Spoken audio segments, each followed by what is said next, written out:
L'école d'abord. Pour tous les enfants différents. Pour notre futur. C'est l'école d'abord. Ouais, nous on veut l'école d'abord. L'école d'abord. Bienvenue dans le podcast L'école d'abord. Bonjour Élise. Bonjour Élise. Alors aujourd'hui, notre sujet, c'est les relations entre adultes et en particulier les relations parents-professeurs, professeurs-parents. Et Élise, je voudrais te demander tout de suite une première anecdote parce que toi tu es enseignante en maternelle à Paris. Moi d'ailleurs je suis directrice d'école dans la même école et c'est toujours intéressant de parler de notre vécu un petit peu. Et est-ce que tu peux tout de suite nous raconter une petite anecdote sur ce thème ? Alors, c'est arrivé cette année, c'est une anecdote toute récente. J'ai une maman qui vient me voir un matin, un petit peu énervée, qui me dit « Je ne vois pas le dessin de mon fils accroché dans le couloir. » Donc, le matin, je respire, je lui dis « Écoutez, il n'a pas terminé, mais c'est pas grave, dès qu'il l'aura terminé, je l'afficherai dans le couloir. » Le midi, je bougonne un peu, je dis quand même, j'ai pas tellement apprécié la façon dont elle m'a parlé, etc. Bon, et puis après, les choses se passent. Une semaine après, nous avions rendez-vous, donc on discute, et elle me demande inquiète, mais comment est-ce qu'il va ? Est-ce qu'il accepte de travailler en classe ? Je m'inquiète de ce qu'il fait en classe, s'il vous écoute bien. Et là, je comprends que quand elle m'avait parlé une semaine auparavant, ce n'était pas de la colère, en fait, c'était de l'inquiétude, parce qu'elle se demandait si son fils faisait bien les choses comme les autres. Et ce que moi, j'avais compris, ce que j'avais pris comme un reproche, n'était pas du tout un reproche, c'était une inquiétude par rapport à ce que faisait son fils en classe ou pas. Et c'est ça justement un petit peu le nerf de la guerre dans ces relations entre adultes, c'est finalement la communication. Et parfois on se rend compte que ce manque de communication et justement ces petits couacs entre adultes viennent finalement de maladresse issues de timidité, d'inhibition, de problèmes de langue aussi parfois, ou d'incompréhension tout simplement entre les adultes. Et c'est pour ça qu'on insiste sur le fait de vraiment communiquer. On va un petit peu vous parler en fonction des âges des enfants, comment on peut établir de bonnes relations entre les adultes. Et là on commence forcément par le plus jeune âge, donc l'école maternelle, qui est quand même vecteur de beaucoup d'angoisse, comme on le dit souvent. Ce passage par l'école maternelle qui dure donc 3 ans, voire parfois 4, si l'enfant fait une toute petite section. Il y a de l'inquiétude, les parents sont quand même relativement présents. Toutefois, c'est important effectivement de pouvoir faire confiance d'un côté au corps enseignant et aussi, nous, enseignants, de faire confiance aux parents. Est-ce que tu peux nous parler un petit peu de ce passage entre la crèche et l'école maternelle ? C'est pas évident pour les parents de se positionner en tant que parents d'élèves et non plus parents d'enfants qui va à la crèche. Souvent, lors de la réunion de rentrée, je leur explique bien que ce n'est plus comme à la crèche. Souvent, à la crèche, il y a un adulte pour 4 enfants. Là, je dis que dans le meilleur des cas, on est 2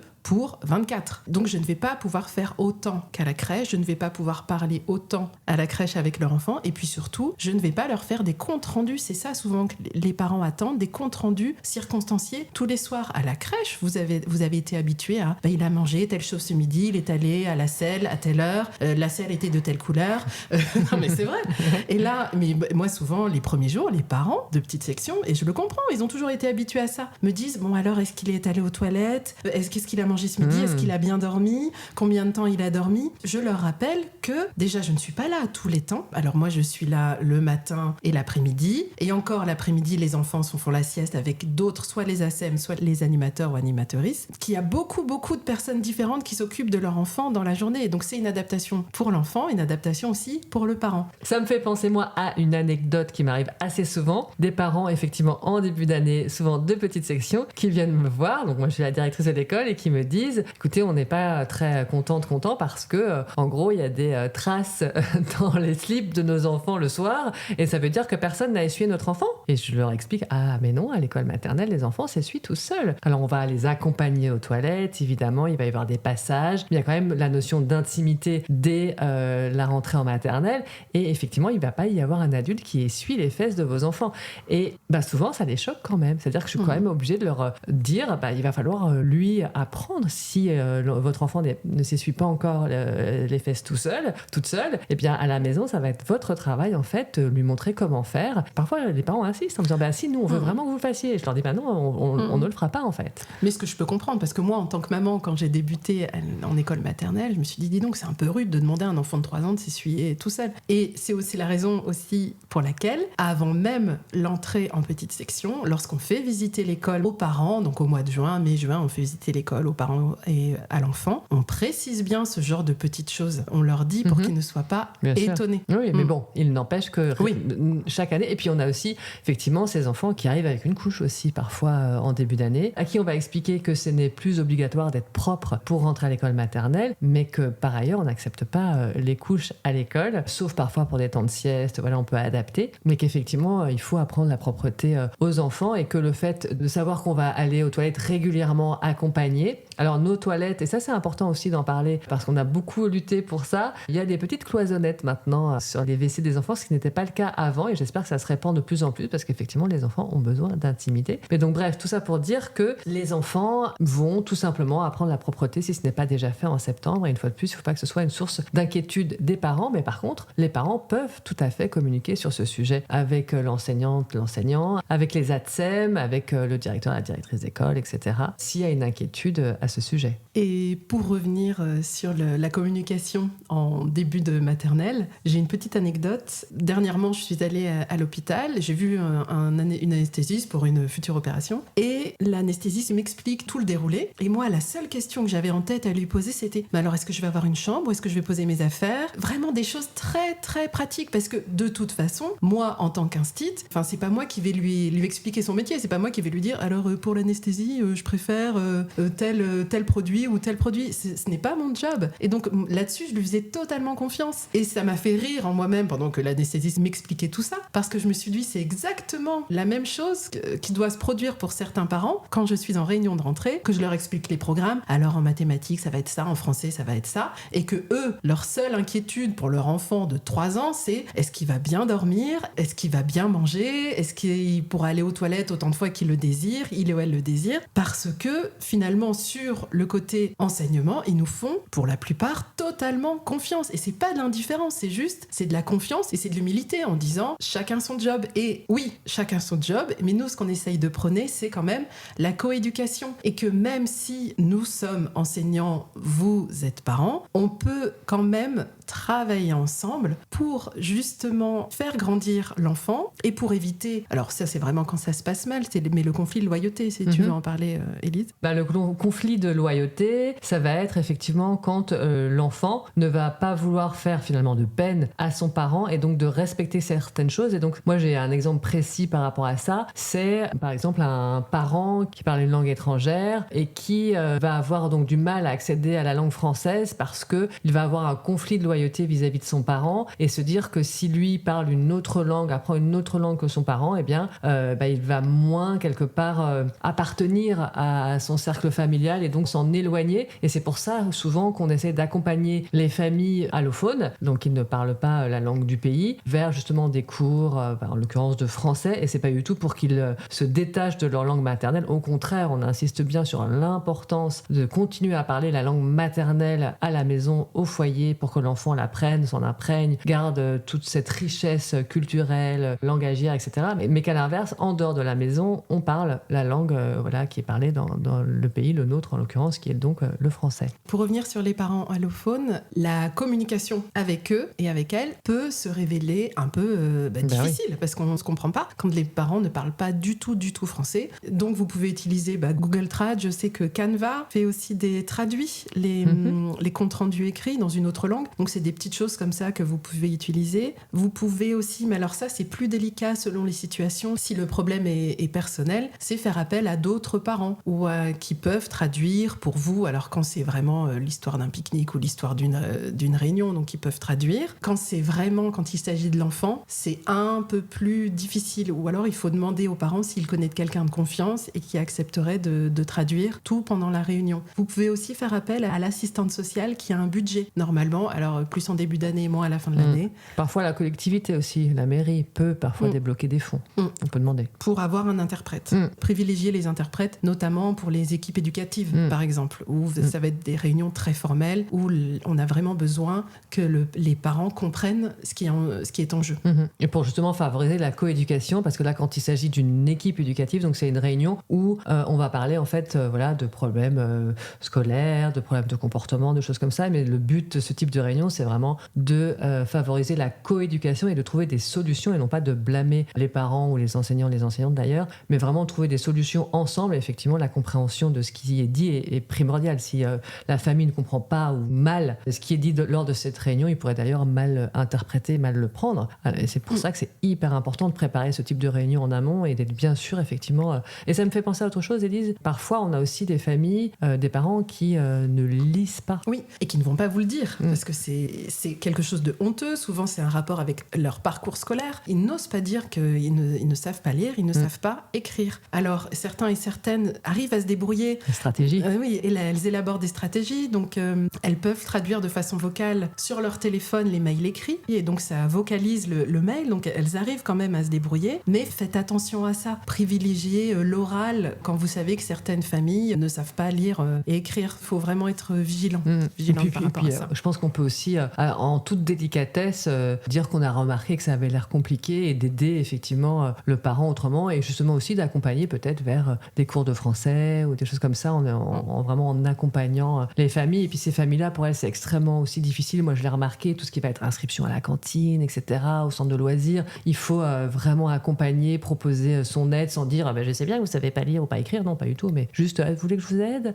C'est pas facile, hein. Moi je suis d'accord, hein. Moi-même je trouve ça assez compliqué, mais je m'y connais forcément parce que ça fait des années que je pratique. Est-ce que vous voulez que je le fasse avec vous? Et souvent ça détend le parent et ça permet effectivement d'aider la personne dans ses démarches. Et parfois se met en place aussi un système de tutorat entre les parents. Moi j'ai une maman qui aide beaucoup les autres mamans, donc qui a accompagné une maman faire une inscription en mairie, qui accompagne d'autres pour faire toutes ces démarches administratives. L'importance aussi de cette communauté entre les parents. Oui, l'importance effectivement c'est ça, de créer des groupes de parents et nous en tant que professionnels de l'éducation aussi de favoriser ces groupes et de peut-être parfois mettre en contact des personnes pour qui ça peut être un peu compliqué au départ d'aller parler à autrui et justement de créer des événements aussi à l'école où on va inviter les parents, où on va proposer des petits déjeuners, des portes ouvertes, des cafés des parents, etc. avec des traducteurs une fois de plus si possible, des interprètes et de créer du lien aussi entre les parents. Maintenant, je pensais à un petit peu, pas à l'inverse non plus, je vais pas dire ça, mais à des parents parfois qui sont un petit peu plus procéduriers, j'ai envie de dire, qui ont des remarques qui peuvent être un petit peu acerbes, du type j'ai l'impression que vous respectez pas exactement le programme que j'ai lu entièrement et vous n'avez pas fait telle compétence écrite, page. Je voulais juste rappeler quelque chose avant peut-être de parler aussi un peu des réunions, comment ça se passe, etc. en début d'année, tout ça, mais de rappeler que c'est vrai que c'est assez particulier. On trouve, nous, en tout cas, dans le corps enseignant, que le reste de la population adulte, finalement, a beaucoup de choses à dire sur l'enseignement en général, a souvent beaucoup de remarques à faire. On ferait mieux de leur apprendre des maths et du français que, par exemple, le consentement. On ferait mieux ceci, cela, alors que nous, on le vit quand même comme une intrusion, très honnêtement, dans notre métier, parce qu'il ne nous viendrait pas à l'idée, tu l'as évoqué un petit peu tout à l'heure, d'aller questionner, par exemple, un médecin en lui demandant si, effectivement, il pourrait respecter le protocole précisé par l'OMS, par exemple, qui dit que telle maladie devrait plutôt suivre tel protocole. Ça ne nous viendrait pas à l'idée de dire au dentiste de nous soigner comme ci et pas comme ça notre dent cariée. Ça ne nous viendrait pas à l'idée de dire au boulanger qu'on aimerait bien qu'il utilise telle levure et tel grammage de sel, etc., etc. Pour tous les métiers d'ailleurs, c'est valable. Mais par contre, s'agissant de nos métiers, alors on comprend parce que ça touche directement les enfants. D'ailleurs, on parlera après de la double casquette parents-enseignants. Mais bon, bref, ça touche directement les enfants, des adultes,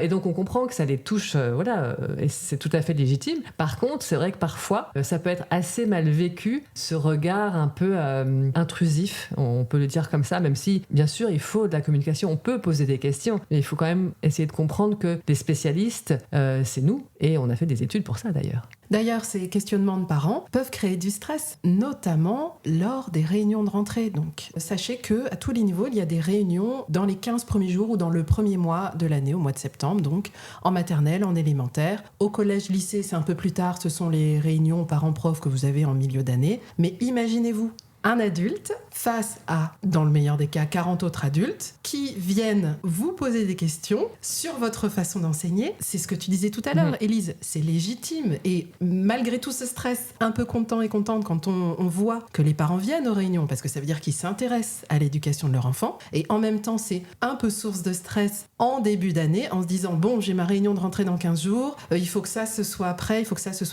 que je puisse répondre à tous leurs questionnements. Ça reste un exercice exercice difficile parce que c'est vraiment s'exprimer devant de nombreuses personnes et puis c'est convaincre. C'est un exercice où finalement on va convaincre les parents qu'on est capable, même si on a la légitimité de l'institution, mais on est capable de s'occuper, de leur être le plus cher. On va être capable de leur apprendre tout ce qu'il y a au programme, de les épanouir, de les faire se sentir en sécurité. C'est un challenge, c'est vraiment challengeant ce moment-là. Moi je suis épuisée à la fin d'une heure, une heure et demie de réunion. Un peu comme effectivement on est en représentation, c'est pas du tout quelque chose qu'on apprend nécessairement là pour le coup dans nos études et effectivement il y a des gens qui sont pas du tout à l'aise et d'ailleurs ça me fait penser à quelque chose, c'est que je trouve que alors c'est peut-être complètement personnel, mais je trouve que dans le corps enseignant, c'est là où j'ai en tout cas rencontré le plus de personnes atypiques par rapport à d'autres métiers dans lesquels j'ai pu travailler dans le privé, etc., où c'était peut-être un petit peu plus normé, ou en tout cas les gens étaient peut-être plus à l'aise aussi, ceci dit, mais j'ai le sentiment que dans le corps enseignant, moi je rencontre des gens vraiment absolument formidables, franchement. J'ai beaucoup d'ancienneté, j'ai rencontré énormément d'enseignants et d'enseignantes, et sur toutes ces personnes que j'ai rencontrées, il y a au moins 98% qui sont des personnes absolument formidables, mais il y a quand même des choses que j'ai constatées et qui sont pas négatives, c'est que souvent ce sont des personnes vraiment atypiques avec des passions,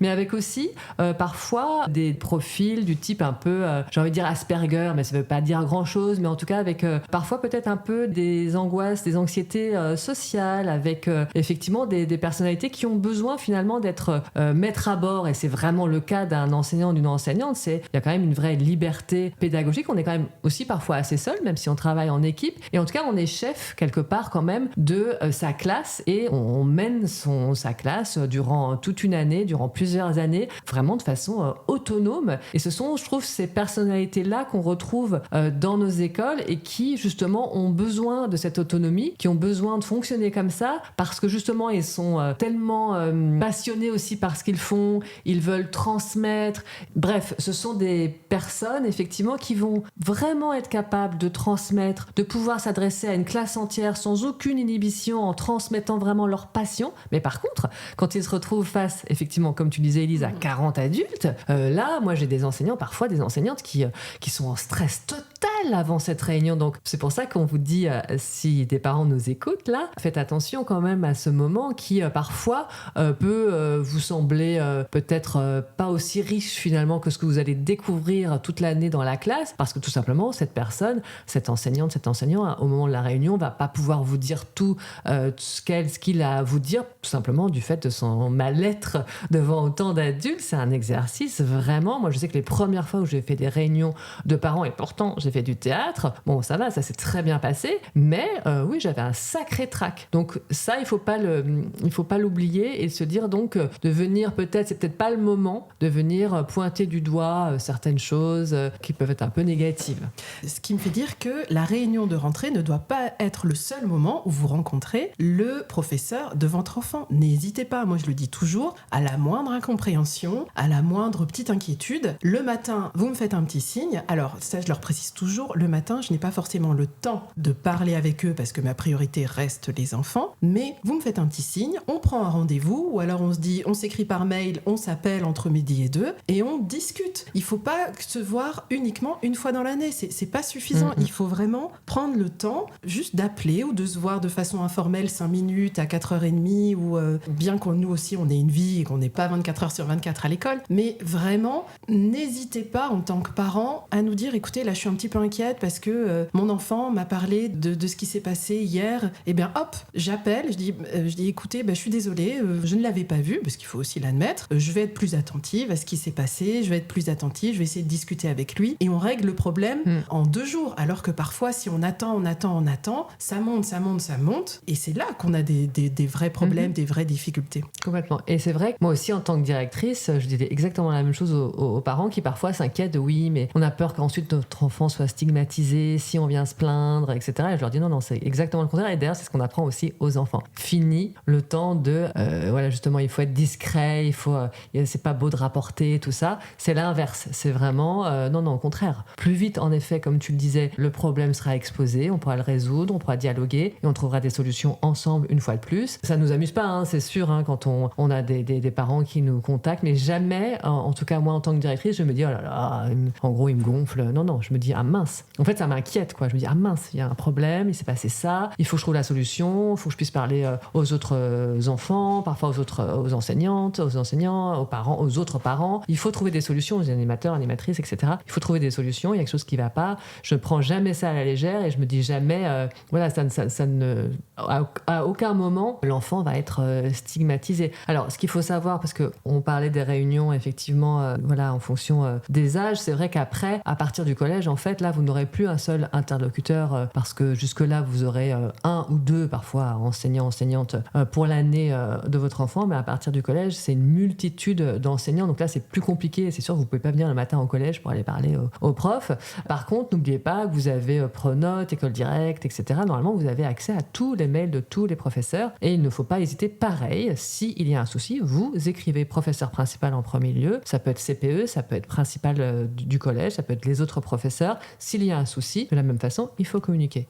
À l'inverse, certains parents n'osent pas du tout venir nous voir et parfois, ce n'est pas de l'indifférence comme on disait tout à l'heure, c'est vraiment une retenue par rapport à l'institution. On fait encore figure d'autorité, et oui, ça existe encore un petit peu, mais en temps c'est l'instit, c'est la professeure, non, je vais pas venir la déranger, elle doit être très occupée, je vais pas venir avec mes petits problèmes lui parler. Et ça, il faut vraiment leur expliquer en réunion de rentrée qu'il ne faut pas hésiter à venir nous voir, on est là pour ça aussi, et rappeler l'importance de la coéducation. Et l'enfant ne s'épanouira que lorsqu'il aura compris qu'on est en phase avec les parents, que nous avons des propos qui sont cohérents, qui se ressemblent. Et là, l'enfant va s'autoriser. Va s'autoriser à apprendre, va s'autoriser à... Il va se sentir en sécurité. Complètement. Et n'oubliez pas aussi que certains parents, derrière leur agressivité, cachent aussi un trauma par rapport, on peut dire le mot, un trauma par rapport à leur propre enfance, à leur propre scolarité. Pour certains parents, l'école n'est pas un bon souvenir, donc ils n'ont pas envie d'y retourner. Même juste entrer dans l'école pour déposer leur enfant, c'est presque une violence pour eux, parce qu'ils n'ont pas du tout eu un bon souvenir. Et alors là, c'est délicat. Là, il faut vraiment y aller doucement. Moi, ce que je fais, c'est en passant par les sorties. On est à l'extérieur de l'école, donc j'essaye de les inviter à nous accompagner lors d'une sortie, et j'essaye de créer un lien hors mur de l'école. Donc j'essaye de discuter, d'avoir des petits moments de connivence pour que, une fois retourné à l'école, à l'intérieur, on puisse quand même garder ces moments de connivence, s'appuyer là-dessus pour parler de l'enfant et pour avoir un lien de confiance. Moi, je l'ai remarqué régulièrement, des parents qui sont parfois très fermés, qui ont l'air assez bougons, qui ne sourient pas à l'entrée de l'école, et toute l'équipe se dit oulala, elle n'a pas l'air très, très avenante, cette maman, ce papa. Et en fait, parfois, effectivement, en discutant, en prenant le temps, en souriant, même si la personne ne sourit pas en face, on finit par avoir des confidences. Et ça arrive assez régulièrement, en effet, de quelqu'un qui finit par relater son histoire personnelle et sa scolarité qui a été très très mal vécue. Et donc, j'invite aussi là les enseignantes et les enseignants à faire attention. Et parfois, il peut y avoir un petit côté infantilisant vis-à-vis des parents par rapport, par exemple, au cahier de texte. Je pense plus en élémentaire, des remarques du type ah non, ça va pas du tout. Il faut vraiment vous regardiez plus régulièrement le cahier de texte de votre enfant. Le travail n'est pas fait, etc. C'est pas forcément des bonnes façons, notamment pour ce type de parents, d'aborder les familles. Il vaut mieux effectivement toujours rester dans une communication bienveillante et de dire voilà, j'ai l'impression que vous avez peut-être du mal à suivre la scolarité, parce que c'est vrai que je demande parfois beaucoup de travail, ou je demande quand même des relectures, etc. Est-ce que vous voulez que je vous aide? Est-ce que vous voulez que je vous explique comment ça fonctionne? Est-ce que vous voulez qu'on prenne le temps d'en parler? Et d'ailleurs, on n'a pas toujours affaire aux parents. Parfois, on a affaire aux grands frères, aux grandes sœurs, parce que la notion de famille est comprise dans un sens très large et que le papa ou le père ou la mère n'ont pas forcément le temps, parce qu'ils ont des emplois et le matin et le soir, donc ils n'ont pas forcément le temps d'accompagner leurs enfants à l'école, de s'occuper de leur scolarité, mais ça ne signifie pas pour autant que les enfants sont laissés à l'abandon. Il y a d'autres, et il faut l'accepter aussi, il y a d'autres personnes qui s'occupent de l'enfant. Ça peut être le grand frère, ça peut être la grande sœur, même si pour nous c'est un peu difficile à entendre. Oui, à comprendre, oui, complètement. Et ça me fait penser aussi à des familles qui, par exemple, vont être un petit peu acculées, entre guillemets, parce qu'elles ne vont pas mettre leur enfant à l'école sous le moindre prétexte. Alors ça peut être un petit rhume, ça peut être elle n'a pas bien dormi, et parfois on peut être, nous, moi y compris, assez sévère avec ces familles en rappelant que l'école est obligatoire, qu'il faut mettre son enfant. Et c'est vrai que lors d'une formation sur l'interculturalité, on a appris en fait que pour ces familles, c'est vraiment quelque chose qui est fondamental en fait, et qui est pour eux relève d'une urgence. C'est-à-dire que non, on ne met pas son enfant à l'école parce que effectivement il a un petit bobo, quelque chose, et il faut vraiment là aussi dialoguer et non pas y aller aller de manière frontale en parlant justement de l'obligation scolaire, parce qu'en fait, parfois on perd, entre guillemets, des familles comme ça. Et nous, on a eu des familles qui ont eu des absentéismes très très longs. Et il a fallu vraiment rétablir le lien avec l'école, leur expliquer. Et on voit par contre des évolutions vraiment très positives avec des enfants qui grandissent, qui finalement s'intègrent hyper bien à l'école, qui développent de grandes compétences scolaires et qui amènent finalement aussi leurs parents. Et c'est là où on peut aussi reparler du conflit de loyauté, c'est qu'à partir du moment où nous, enseignants professionnels de l'éducation nationale, on a réussi à créer du lien avec les familles, les enfants s'épanouissent, les enfants apprennent, les enfants se développent parfaitement en harmonie, voilà, avec leur famille, avec l'école. Et du coup, ce conflit de loyauté disparaît parce que les parents aussi sont partie prenante de l'éducation. Et là, ça fonctionne vraiment. Là, on voit vraiment les effets bénéfiques justement d'une coéducation et d'une communication entre tous les membres adultes autour de l'enfant. Je voudrais qu'on aborde aussi les conflits, parfois assez violents, qui peuvent se produire à l'école. Moi, ça m'est déjà arrivé, malheureusement, mais c'est comme ça dans ma carrière, parce que l'école, c'est finalement un lieu aussi où les adultes, les parents en l'occurrence, peuvent se lâcher, parce que c'est vraiment effectivement là où est leur progéniture, leur enfant auquel ils tiennent énormément, qui sont confiés donc à l'institution. Et s'ils vont pas bien dans leur vie par ailleurs, eh bien c'est parfois le lieu où ça explose. Et donc moi j'ai été confrontée, tu as été confrontée, on est régulièrement en tant qu'enseignante confrontés à des parents un petit peu en crise, qui viennent nous hurler dessus parce que voilà, il y a eu un bobo, c'était le bobo de trop, c'était le 3e bobo de la semaine et que ce n'est plus possible. J'avoue, on est assez désemparés face à ces familles, même si on essaie là de calmer, etc. Parfois ça ne fonctionne pas, le parent hurle. Et là, ce qu'il faut surtout, Élise, c'est, alors premier conseil, déjà vous éloignez l'enfant, parce que l'enfant n'a pas à être là quand il y a une dissension entre les adultes. Donc la première chose, quand on sent que ça va monter, vous dites à l'enfant, tiens, regarde, suis ton camarade, suis ta camarade, allez un peu plus loin. Si c'est le matin à la porte de votre classe, eh bien si vous avez la chance, alors là je parle vraiment en maternelle, mais si vous avez la chance d'avoir une ASEM, vous refermez la porte, vous faites un signe à l'ASEM, vous refermez la porte, et même si vous n'allez pas faire une longue réunion avec le parent, vous essayez de calmer le jeu et vous fermez la porte pour éviter que les enfants ne voient pas. Ils n'ont pas à être, comme dans un couple de toute façon. Comme dans un couple, votre enfant n'est pas censé être là lorsque vous êtes en conflit avec votre conjoint. Et là, c'est pareil. L'enfant ne doit pas être là. Vous éloignez l'enfant. Et puis idéalement, si on peut même faire venir un collègue, le directeur, la directrice de l'école, avec soi, si on peut prévenir, parce qu'aussi être seul en tant qu'adulte face à un parent véhément, ça peut être parfois un peu compliqué. De même, si vous entendez des cris d'adultes, n'hésitez pas, vous, à aller voir ce qui se passe, à aller voir pour juste en montrant, parfois même juste en montrant votre présence, ça apaise le conflit et les gens vont retrouver un ton un peu moins véhément. Et moi, ce que j'ai tendance à faire aussi, c'est d'essayer vraiment, quand je vois que le parent est vraiment dans une espèce d'engrenage langagier, parfois insultant, etc., de dire on diffère. C'est-à-dire là, vous êtes trop énervé, j'entends ce que vous dites, je comprends, mais là, on peut pas discuter là parce que voilà, vous êtes trop énervé. Est-ce que vous êtes d'accord qu'on prenne un rendez-vous, on en parle, là, dans pas longtemps, mais là, c'est pas possible. Là, je vais vous demander de sortir de l'école, s'il vous plaît. Et malheureusement, parfois, ça ne suffit pas. Ça m'est déjà arrivé de porter plainte, de faire des mains courantes, etc. Évidemment, parce que c'était récurrent, parce que c'était envers, parfois, ça cible aussi un enseignant, une enseignante, ou le directeur et la directrice. Donc, effectivement, là, on est quand même obligé de dire aux enseignants, aux enseignantes que parfois, de la même façon, des parents, parfois aussi, peuvent porter plainte contre un enseignant, une enseignante quand il y a vraiment un gros dysfonctionnement. Et là, j'invite d'ailleurs, on parle un petit peu de l'inverse, mais si des parents, une fois de plus, constatent des dysfonctionnements importants au niveau de l'enseignement, de l'attitude d'un adulte de l'école, parce qu'il y a les enseignants, mais il y a effectivement aussi les ASEM, les agents techniques, les gardiens, les gardiennes, les animateurs, les animatrices, parfois des professeurs aussi de la mairie. On a dans certaines villes des enseignants qui sont directement sous la tutelle municipale. Et bien là aussi, évidemment, parfois ça arrive, très très rarement, mais ça arrive que des parents soient obligés de porter plainte aussi contre un adulte de l'école. Donc ceci dit, ça, il ne faut pas hésiter non plus à le faire si on sent vraiment qu'il y a un danger, un vrai danger. Qu'est-ce qu'on pourrait conseiller aussi aux enseignantes et aux enseignants qui nous écoutent en termes de communication? On est quand même un petit peu à l'ère du numérique. Qu'est-ce qu'on peut un petit peu faire pour permettre aux parents finalement d'avoir un petit regard sur ce qui se passe à l'école? Alors, ce que j'ai mis en place dans ma classe, c'est une petite vidéo hebdomadaire. Donc, c'est vraiment une vidéo de 3 minutes, vraiment très courte, où ce sont des petits instants de classe. Et c'est pas tant... Alors, c'est vrai que certains vont objecter activité, que les enfants sont déjà assez filmés comme ça, qu'ils vont se mettre en représentation, etc.,